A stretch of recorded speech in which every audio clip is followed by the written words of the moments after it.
Karibu sana mtazamaji kutazama na kufuatilia taarifa mbalimbali. Jina langu mhabarishaji ni Official Rose D. Iko kauli hapo ambayo imetolewa ya kwamba hatuwezi kuiondoa madarakani CCM kwa viongozi wa hovyo. Heche inatakiwa akae ndani kama Tundu Lissu apewe kesi. Ni nini hiki ambacho kinaendelea? Ni nani amezungumza haya? Karibu tufahamu kwa pamoja.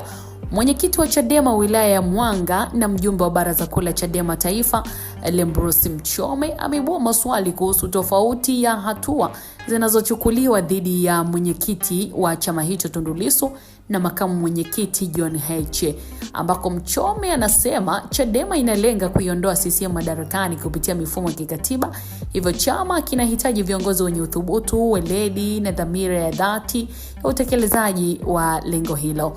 Na ameongeza kuwa amefuatilia kauli zilizowahi kutolewa na Lissu na Heche akidai zinafanana kwa baadhi ya vipengele, huku Lissu akikabiliwa na kesi ya uhaini wakati Heche akiendelea kuwa uraiani. So Mchome amehoji sababu za tofauti hiyo, akirejelea pia tukio la mwaka jana ambapo Heche alikamatwa Dodoma na baadaye kuachiwa huru, na amehoji kwa nini Lissu anaendelea kuwa ndani wakati Heche yuko nje.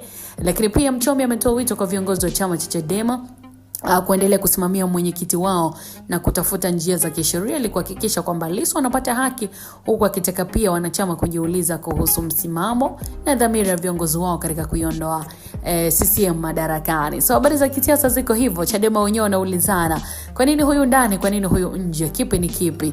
Mambo yamekaa vipi? Tuendelee kusikilizia uamuzi wa mahakama kuhusiana na kesi ambayo inamkabili mwenyekiti wa chama hicho cha Demokrasia na Maendeleo Chadema, mwenyekiti Tundu Antipas Lissu. Mambo yatakuwa vipi mpaka wakati mwingine kunako majaliwa. Uwe na wakati mwema. Kwaheri kwa sasa.